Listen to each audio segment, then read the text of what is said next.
నిన్న నేను ఎక్కడికి అబ్బాయి శ్రీతేజ్ ఏది తొక్కిసలాటలో సంధ్యా థియేటర్ దగ్గర తొక్కిసలాటలో గాయపడ్డటువంటి శ్రీతేజ్ అనేటువంటి అబ్బాయి దగ్గరికి వెళ్ళడం జరిగింది. ఆ వీడియో ఉందా? ఎక్కడుంది?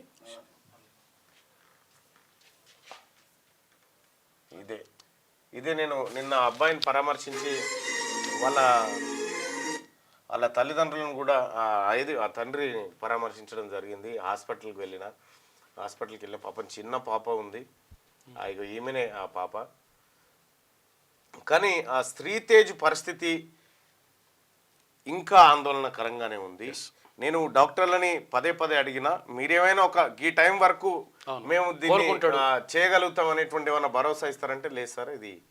ఎందుకంటే అబ్బాయి పైన బలంగా కాళ్ళు పెట్టిరు, తలపైన తొక్కిరు కాబట్టి బ్రెయిన్కి ఆక్సిజన్ అందలేదంట. బ్రెయిన్కి ఆక్సిజన్ అందకపోయేసరికి బ్రెయిన్ చాలా వరకు దెబ్బతిన్నదట. సో అబ్బాయి కోలుకుంటాడంటే 90% మేమైతే చెప్పలేము సార్, కానీ ఇక అదృష్టం అనేటువంటి మాట చెప్తా ఉన్నారు. బాబు మాత్రం కొద్దిగా కదిలినట్టు చేస్తూ ఉన్నాడు కానీ అసలు కాన్షియస్లో లేడు, ఏమీ లేదు బాబు. నాకు తెలిసినంత వరకు అయితే కేవలం ఇప్పుడు హాస్పిటల్లో ఏదో డబ్బులు కడతా ఉన్నారు, వాళ్ళు వీళ్ళు ప్రభుత్వం వీళ్ళు కడతా ఉన్నారు కాబట్టి ఆ కార్యక్రమాన్ని కొనసాగిస్తున్నట్టు అనిపిస్తూ ఉంది. కానీ ఇంకా ఏమీ నాకైతే హోప్స్ కనిపించడం లేదు అప్పుడు చూసినటువంటి పరిస్థితి. మరి అది ఎట్లా జరిగింది ఏం కథ అనేది సరే చూద్దాం అది. కానీ మొత్తానికి నిన్న పోయినటువంటి పరిస్థితుల్లో వాళ్ళ తండ్రి కూడా అంటే మెంటల్గా వాళ్ళందరినీ కూడా ఒక రకమైన ఫిక్స్ చేసినట్టుగానే కనిపిస్తూ ఉంది.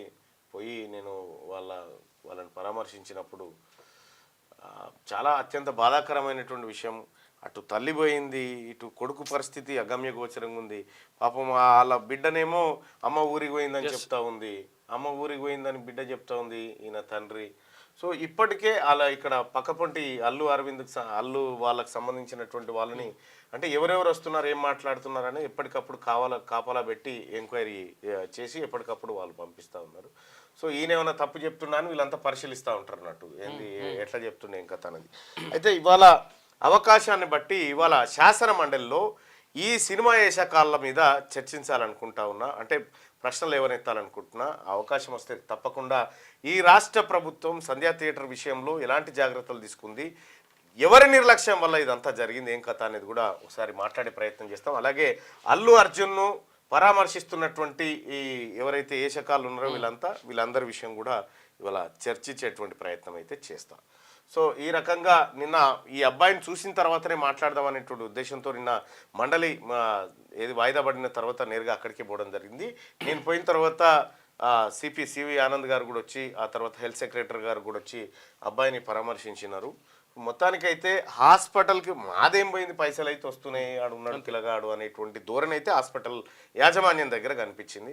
సో అబ్బాయి రికవరీ అవుతాడా కాడా అనేది 90% మాత్రం వాళ్ళు చెప్తలేరు. ఏమున్నట్టు మరి ఇటువంటి కేసుల్లో ఏమన్నా ఛాన్స్ ఉంటుందంటే 10-15% ఛాన్స్ ఉంటుంది సార్.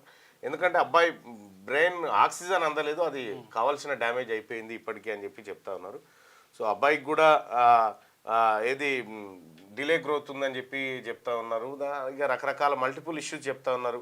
మిగతా ఆర్గాన్స్ ఓకే బాగానే ఉన్నాయి కానీ ఒక బ్రెయిన్ మాత్రం అసలైన బ్రెయిన్కే అదే ఇంపార్టెంట్ కదా, ఇబ్బంది అయింది అనేటువంటి మాట చెప్తా ఉన్నారు. సరే ఏదేమైనప్పటికీ కూడా ఆ అబ్బాయి కోలుకోవాలనే కోరుకుందాం. అయితే ఇప్పటి వరకు కొంతమంది సినీ నటులు వచ్చి చూసిపోయారట, జగపతి బాబు వాళ్ళు వీళ్ళు ఒక 5-6 వచ్చి చూసిపోయినారట, మేమున్నామని చెప్పి చెప్తా ఉన్నారట. అయితే నిన్న నేను హాస్పిటల్లో మాట్లాడుతూ ఉంటే పాపం ఆ పిల్లగానోళ్ళ తండ్రి ఏమంటున్నాడంటే అంతా వాళ్ళే చూసుకుంటున్నారు సినిమా వాళ్ళు అనుకుంటారు, కాదు ప్రభుత్వం కడుతుందన్న విషయం నిన్న సివి ఆనంద్ గారు వచ్చి చెప్పేదాకా తెలియదు. ఓకే ప్రభుత్వమే బిల్స్ అన్ని ప్రభుత్వమే పే చేస్తుందన్న విషయాన్ని సివి ఆనంద్ గారు వచ్చేది చెప్పేదాకా కూడా నాకు కూడా తెలియదు. వాళ్ళు నన్ను రాంగ్ గైడ్ చేసిరు వాళ్ళు. ఓకే సో ఇట్లా ఇది జరుగుతూ ఉంది. అయితే అల్లు అర్జున్ను ఎందుకు బయట ఉంచాలి, అల్లు అర్జున్ బెయిల్ ఎందుకు క్యాన్సిల్ చేయకూడదు అనేటువంటి వాదన బలంగా ప్రజల నుంచి వస్తున్నటువంటి నేపథ్యంలో పోలీసులు డివిజన్ బెంచ్కు పోయేటువంటి ఆలోచన చేస్తున్నట్టుగా తెలుస్తూ ఉంది. అతని బెయిల్ రద్దు చేయాలి, అతన్ని జైల్లో పెట్టాలనేటువంటి చర్చ సీరియస్గా జరుగుతుంది పోలీస్ వర్గాల్లో. సో అల్లు అర్జున్ను జైల్లో పెట్టాలా వద్దా, అల్లు అర్జున్ మీ కామెంట్ రూపంలో తెలియజేయండి ఈ విషయంలో. సరే చేయించుకో 317 స్కూల్ అసిస్టెంట్ ఓకే మాట్లాడదాం, ఒక్క నిమిషం ఆగురి. రైట్.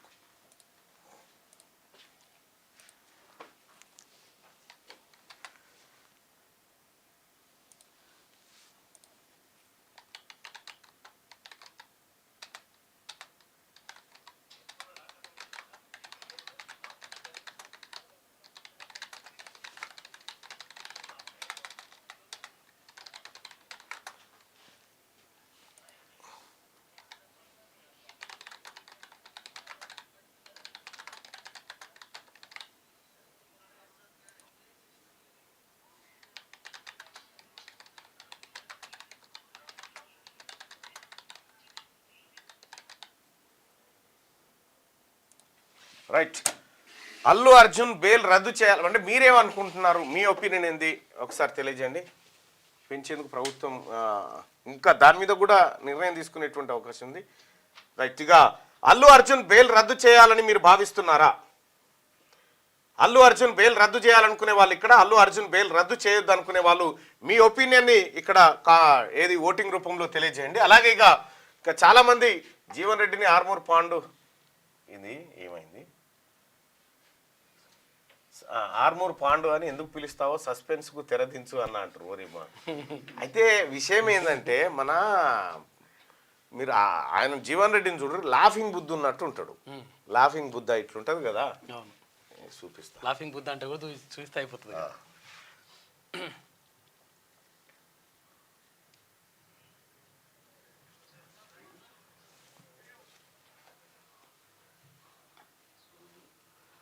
ఇదే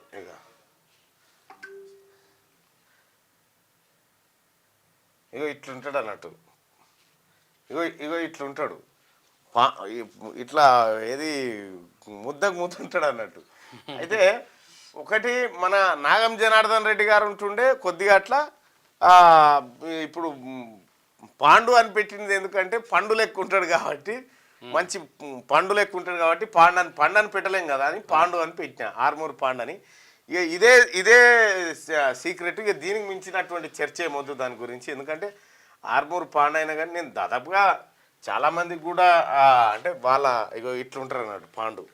మీరు చూడండి ఇట్లే ఉంటాడు ఆర్మూర్, అది ఫుల్ స్క్రీన్ పెట్టాను. ఇట్లా ఉంటాడు కాబట్టి అట్లా పెట్టినా. మళ్ళా ఈ ఆర్మూర్ ఈయన లాఫింగ్ బుద్ధ ఎప్పుడు పైసల మీదనే ఉంటాడు, పాండు కూడా సేమ్ అట్లే ఉంటుండే. 499 రూపాయలట బొమ్మ. అయితే పాండు విషయంలో గంతే కానీ అంతకంటే ఎక్కువేం లేదు, అంటే ఒక మంచిగా పండులు ఎక్కువ ఉంటుండే. రైట్గా అల్లు అర్జున్ బెయిల్ రద్దు చేయాలని మీరు భావిస్తున్నారా? అల్లు అర్జున్ బెయిల్ రద్దు చేయాలి, అల్లు అర్జున్ బెయిల్ రద్దు చేయొద్దు. సో నా ఒపీనియన్ వచ్చేసి అల్లు అర్జున్ బెయిల్ రద్దు చేయాలి. 172% మంది అల్లు అర్జున్ బెయిల్ రద్దు చేయాలని చెప్తున్నటువంటి మాట కనిపిస్తూ ఉంది. దాదాపు 1100 మంది ఈ ఓటింగ్లో పాల్గొన్నారు. ఇక అల్లు అర్జున్ ఎవరు జీవన్ రెడ్డిని ఆర్మూర్ పాండు అని ఎందుకు పిలుస్తావో సస్పెన్స్కు తెరదించని అంటుండు. G-Star 999 ఆల్రెడీ చెప్పేసిన. ఇక ఇదే, ఇంతకు మించి ఏం లేదు అందులో పెద్దగా తీయడానికి కూడా. అన్న మీరు ఎమ్మెల్యే కావాలి అని చెప్పారు అంటా ఉంటే, నిన్న కల్వకుంట్ల కవిత గారు కూడా అదే చెప్పిండ్రు నిన్న లంచ్ టైంలో. ఈ సభ సెట్ కాదన్నా, మీకు అదైతే సెట్ అవుతుంది అనేటువంటి మాట ఆమె కూడా చెప్పడం జరిగింది. వాస్తవానికి కూడా అందులో ఉంటే బాగుండేది, అసెంబ్లీలో ఉంటే మజా ఉండేది. రైట్. చట్టానికి ఎవరు చుట్టాలు కాదు, అందరూ ప్రాణాలు ఒకటే. అల్లు అర్జున్ని తప్పకుండా జైల్లో పెట్టాలని చెప్పి రాజశేఖర్ చెప్తుండు. కులగణన రిపోర్ట్ రాగానే ఈడబ్ల్యూఎస్ రిజర్వేషన్ సవరిస్తారా లేదా, సవరించకపోతే హైకోర్టులో పిలువేయాలి, ఖచ్చితంగా సవరిస్తారు. దానికి సంబంధించినటువంటి క్వశ్చన్ కూడా అక్కడ వేయడం జరిగింది. ఆర్టీసీ డ్రైవర్ నియామక నోటిఫికేషన్ విడుదల గురించి అడగండి అని చెప్పి ఇవి రాసుకో శ్యామ్, ఇలా క్వశ్చన్స్ రాసుకో. సినిమా టికెట్స్ రేట్లను పెంచేందుకు ప్రభుత్వం ఎందుకు అనుమతి ఇచ్చింది అని చెప్పి అంటున్నాను. అయితే కొన్ని సినిమాలను కొన్నిసార్లు ప్రోత్సహించాల్సి వచ్చినప్పుడు కొంత నిర్ణయం తీసుకుంటుంది రాష్ట్ర ప్రభుత్వం. సో ఇది కొత్త ఏం కాదు, గతంలో కూడా జరిగింది. కానీ నారాయణ శ్రీ చైతన్య గురించి కూడా మాట్లాడాలి. అసలు యాక్చువల్గా ఏంటంటే నిన్నో పిల్లగాడు చచ్చిపోయింది. అవును. ఇక్కడ సర్పంచ్ ఎన్నికల గురించి మాట్లాడండి. ఈసారి సర్పంచ్ ఎన్నికలకు ఏవైతే పాత రిజర్వేషన్లు ఉన్నానో ఆ రిజర్వేషన్లు ఉండకపోవచ్చు, రిజర్వేషన్లు మారేటువంటి అవకాశం అయితే కనిపిస్తూ ఉంది. ముందుగా ఎంపీటీసీ జెడ్పీటీసీ ఎలక్షన్ల తర్వాత సర్పంచ్ ఎన్నికలు నిర్వహించేటువంటి అవకాశం కనిపిస్తూ ఉంది. Hi, good morning Mallanna. School assistant పోస్టులను 100% రథ పరీక్ష కాదు, రాత పరీక్ష ద్వారా బీఈడి వారికి కల్పించాలి. అయితే ఇక్కడ డిఈడి చేసినటువంటి వాళ్ళకి ప్రమోషన్లు ఇస్తారు. ప్రమోషన్లు ఇవ్వడం ద్వారా అసలు మాకు అవకాశాలు పోతున్నాయి అని చెప్పి బీడ్ చేసినటువంటి వాళ్ళు అంటున్నారు. దాని గురించి మాట్లాడండి అని చెప్పి చెప్తా ఉన్నారు. ఖచ్చితంగా నేను నోట్ చేసుకుంటున్నా. కాదు అన్న, అల్లు అర్జున్ది ఏటో బాయ్ బీసీ వర్గానికి చెందిన యూపీ అఖిలేష్ యాదవ్ టిఎన్ స్టాలిన్ పార్టీలు పెట్టి నడపడం లేదా, మనకేం మాయరోగం, తెలంగాణలో బీసీలు పార్టీ పెట్టి ధర్మ సమాజ్ పార్టీతో పోటీ చేస్తే మెజార్టీ సీట్లు వస్తాయి. ఆడొస్తే మన ఓటరు చూడలేదా మనం వాళ్ళతో కలిస్తే. పుష్ప 2 బెనిఫిట్స్ పరమేశ్వరి ఇచ్చిన శ్రీ కోమటిరెడ్డి గారికి కోమటిరెడ్డి వెంకటరెడ్డి గారిని అరెస్ట్ చేయాలట. బీసీ వర్గానికి చెందిన యూపీ అఖిలేష్ యాదవ్ ఇది వట్టిదేనాయా, ఇది ఈ గాలతో అది వట్టిదే. అది పల్లవి ప్రశాంత్ కో న్యాయం, అల్లు అర్జున్కి ఇంకో న్యాయమా? ప్రజాపాలనలో దరఖాస్తు చేసుకుని లిస్టులో పేరు రాని వాళ్ళ పరిస్థితి ఏంటని దీని గురించి మాట్లాడండి అంటే మీరు సరైన టాపిక్ చెప్పండి. 317 స్థానికత కోసం చెప్పండి. అంగన్వాడీల సమస్యలు గమనించండి అన్న. అవి ఏంటో పర్టికులర్గా మీరు పెట్టండి. వారి జీతాలు పెంచాలని చెప్పి చెప్తున్నారు. ఖమ్మంలో బీసీ గర్జన ఎప్పుడు అతి త్వరలో, నల్గొండ బీసీ గర్జన అయిపోయిన తర్వాత పెడదాం. ఈ సర్వశిక్ష అభియాన్ వాళ్ళు కూడా అవును, గ్రామ పంచాయతీ కార్మికుల సమస్యల గురించి మాట్లాడండి. ఓకే, కోమటిరెడ్డి వెంకటరెడ్డి గారిని అరెస్ట్ చేయాలని చెప్పి చెప్తాను. రుణమాఫీ కాలేదు, పెడతారు అని చెప్పారు. నా కొత్త పెన్షన్ పథకం అమలు చేయమనండి. Okay, EWS తీసేయాలంటున్నారు. ఈడబ్ల్యూఎస్ మన కొంప మూస్తుంది, దాన్ని ఎట్టి పరిస్థితుల్లో ఒప్పుకునేది లేదు. రైతు బంధు రైట్ పెట్టినే రిపీట్ అవుతా ఉన్నాయి. సో సోదరులారా, ఖచ్చితంగా మీ సమస్యలన్నింటినీ మేము నోట్ చేసుకుంటా ఉన్నాం ఇక్కడ. రైట్గా అల్లు అర్జున్ బెయిల్ రద్దు చేయాలని మీరు భావిస్తున్నారా అంటే దాదాపు 1800 మంది ఓటింగ్లో పాల్గొన్నారు. అల్లు అర్జున్ బెయిల్ రద్దు చేయాలని 71% మంది అభిప్రాయపడతా ఉన్నారు. 29% మంది అల్లు అర్జున్ బెయిల్ రద్దు చేయొద్దని చెప్పి చెప్తా ఉన్నారు. సో ఇది క్యూ న్యూస్ ఛానల్లో పనిచేయటకు అనుభవం గల సీనియర్ వీడియో ఎడిటర్స్ కావాలను సంప్రదించవలసిన నెంబర్ 8688926084. qnewsads@gmail.com ను సంప్రదించండి. లైక్ చేయండి,